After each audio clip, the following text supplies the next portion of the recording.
सनातन ना कभी खत्म हुआ ना होगा। इनके पूर्वजों ने भी सोच रखी थी कि हम सनातन को कुछ हानि पहुंचाएंगे, लेकिन आज वो दुनिया में नहीं है। आज का हिंदू जागने वाला हिंदू है और आज की जो सरकार जो व्यक्ति चला रहा है वो भगवाधारी है। और सनातन के ऊपर उंगली उठाने से पहले 100 बार सोच ले, क्योंकि जिस दिन हिंदुओं का सर घूमेगा उस दिन तुम्हारी बैंड बजेगी। मैं भारत के हिंदुओं को बस यही कहना चाहूँगा कि एक बार श्री रामनवमी के दिन शोभा यात्रा देखने के लिए तेलंगाना आ जाए। बोलने देखिए बहुत से लोग बहुत कुछ बोलते हैं, लेकिन जब आंखों से देखेंगे तब मज़ा आएगा कि किस तरह से हर जगह, हर क्षेत्र, हर गली, हर घर भगवा में रंग जाता है। और हिंदुओं की ताकत देखकर किस तरह से जिहादी अपने बिलों में चुप कर बैठते हैं, ये सब लोग अगर आप प्रैक्टिकल आकर देखेंगे तो अच्छा रहेगा। ओवैसी की पार्टी इतनी मजबूत है आपके उस क्षेत्र के अंदर, उसके बावजूद आप कैसे हिंदुओं को एकजुट कर लेते हैं? क्या ऐसा मंत्र है बाकी राज्य के जो लोग हैं वो एमएलए भी सीख लें उससे? बस पहले तो कहना चाहूँगा कि डरना छोड़ दो। जो डर गया वो मर गया मेरी नज़र में। बिना डरे हिंदुत्व के प्रति अगर काम करते आगे जाओगे तो हिंदुओं का भी जुड़ाव मिलेगा और अपनी ताकत ऑटोमेटिक बढ़ेगी। एक थर्ड क्लास इंसान सनातन के ऊपर उंगली उठा सकता है तो तुम्हें क्या गया?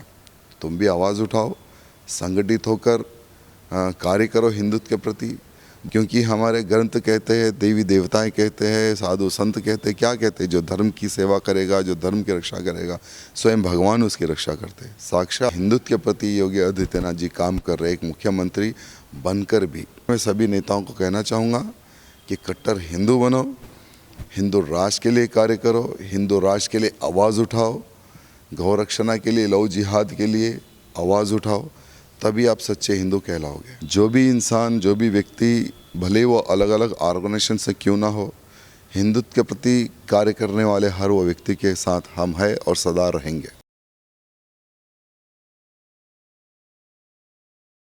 नमस्कार, मैं हूं ऋषभ अवस्थी और आप देख रहे हैं न्यूज़ टैंक।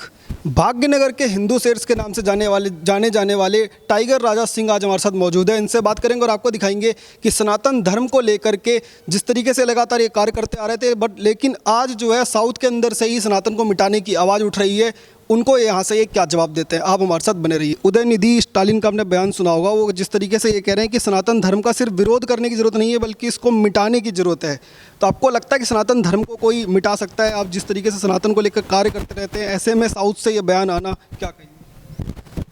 तमिलनाडु के मुख्यमंत्री का बेटा उदयनिधि स्टालिन जिस प्रकार से सनातन को, डेंगू सनातन को मिटाने की जो उसने बात कही है, ये प्री प्लानिंग है लोगों की। क्योंकि तमिलनाडु के मुख्यमंत्री का उद्देश्य था कि मेरे बाद मेरा बेटा मुख्यमंत्री बने, वो भी कोई ना कोई सब्जेक्ट पर पब्लिक में जाए। तो दुर्भाग्य की बात यह है कि करुणानिधि का बेटा है तमिलनाडु का मुख्यमंत्री, और करुणानिधि की जब मृत्यु हुई तो वो किस धर्म का था तब पता चला। तो ये लोग किस धर्म को फॉलो करते हैं आज दुनिया जानती है। लेकिन सबसे घटिया बात यह है कि हमारे सनातन को छेड़कर मीडिया में रहने का प्रयत्न कर रहे ये लोग, जनता में फेमस होने का ये लोग प्रयत्न कर रहे हैं। ये दुर्भाग्य की बात है।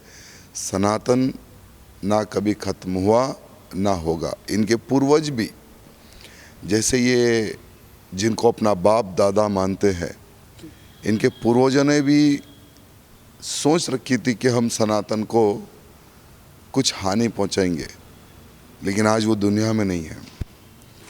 और ये भी सनातन को हानि नहीं पहुंचा सकते हैं, कुछ नहीं कर सकते हैं।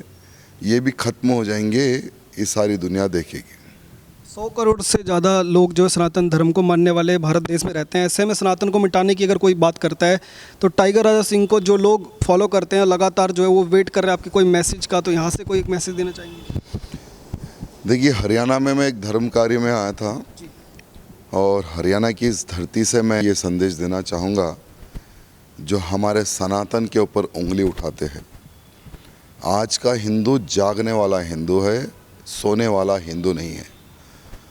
और आज की जो सरकार जो व्यक्ति चला रहा है वो भगवाधारी है और सनातन के ऊपर उंगली उठाने से पहले 100 बार सोच ले, क्योंकि जिस दिन हिंदुओं का सर घूमेगा उस दिन तुम्हारी बैंड बजेगी। सर ये बताइएगा कि जैसे लोग जो हैं नेता ज़्यादातर ये सोचते हैं कि आज अगर मैं एमएलए हूँ तो कल मैं एमपी बनूँ, उसके बाद मुख्यमंत्री बनूँ या फिर प्रधानमंत्री तक जाऊँ, पर आपने तो अपनी सीट जो है उसका भी ध्यान न रखते हुए आप पूरे भारत में हिंदुओं के बीच में जा रहे हैं और तमाम लोग ये आरोप भी लगाते हैं कि आप भड़काने की कोशिश कर रहे हैं लोगों को।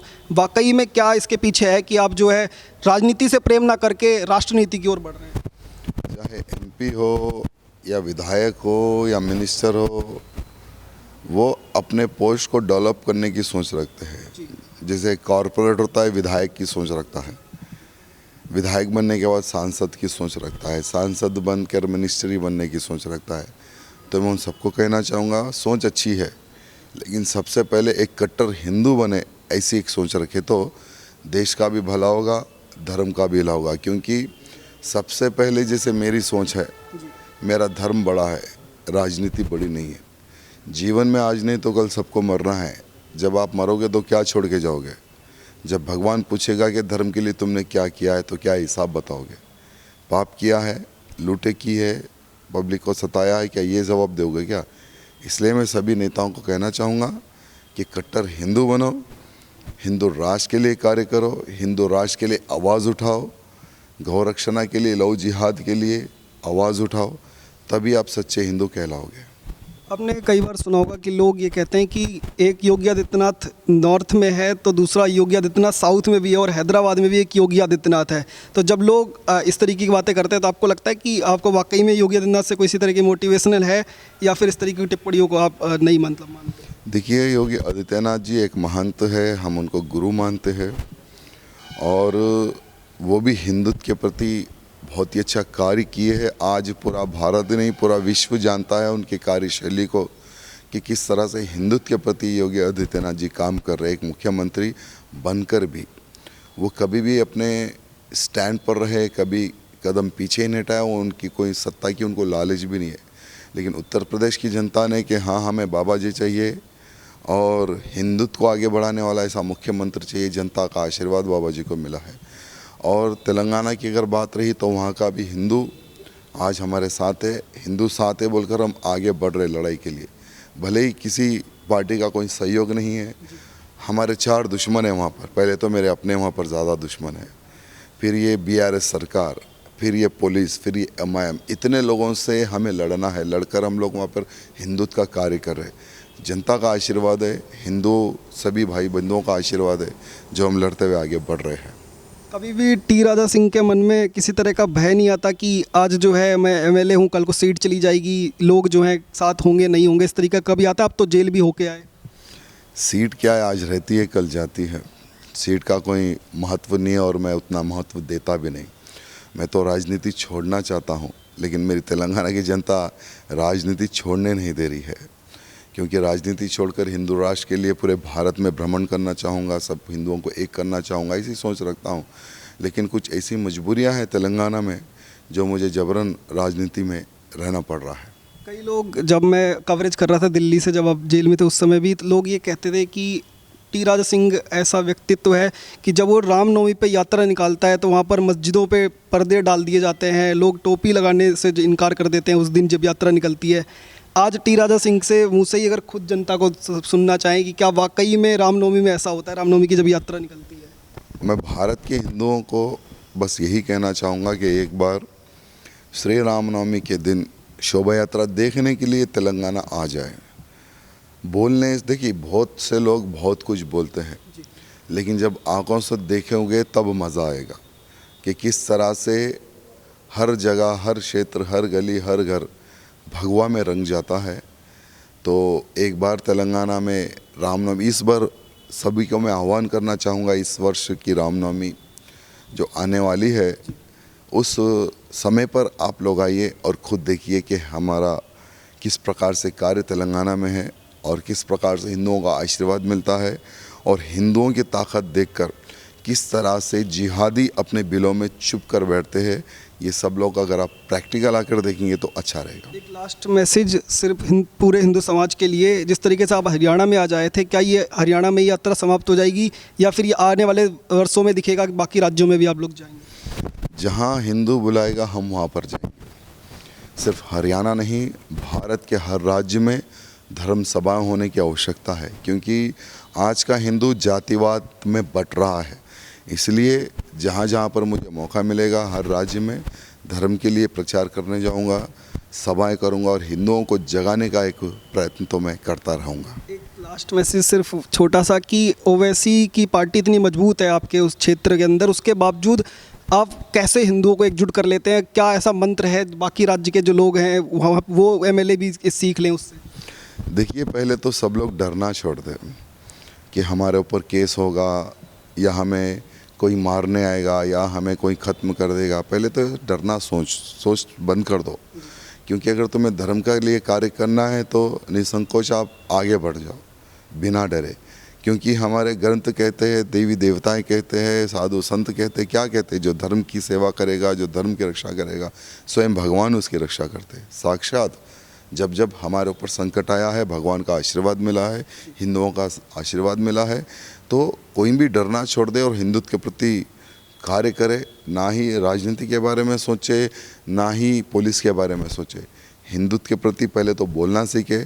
जैसे एक थर्ड क्लास इंसान सनातन के ऊपर उंगली उठा सकता है, तो तुम्हें क्या गया? तुम भी आवाज़ उठाओ, संगठित होकर कार्य करो हिंदुत्व के प्रति। बस पहले तो कहना चाहूँगा कि डरना छोड़ दो। जो डर गया वो मर गया मेरी नज़र में। बिना डरे हिंदुत्व के प्रति अगर काम करते आगे जाओगे तो हिंदुओं का भी जुड़ाव मिलेगा और अपनी ताकत ऑटोमेटिक बढ़ेगी। जो लोग सनातन को लेकर पूरे देश में काम कर रहे हैं, टाइगर राजा सिंह उनके साथ हैं। जो भी इंसान, जो भी व्यक्ति, भले वो अलग अलग ऑर्गेनाइजेशन से क्यों ना हो, हिंदुत्व के प्रति कार्य करने वाले हर वो व्यक्ति के साथ हम हैं और सदा रहेंगे। बहुत बहुत धन्यवाद। तो आप सुन रहे थे टी राजा सिंह को। इन्होंने साफ शब्दों में कहा है कि राजनीति से ज़्यादा राष्ट्र नीति इनके लिए मायने रखती है और उसी विचारधारा के साथ आने वाले समय में अन्य राज्यों में भी इसी तरीके की यात्राएं जारी रहेंगी। आप देखते रहिए न्यूज़ टैंक। धन्यवाद। जय हिंद।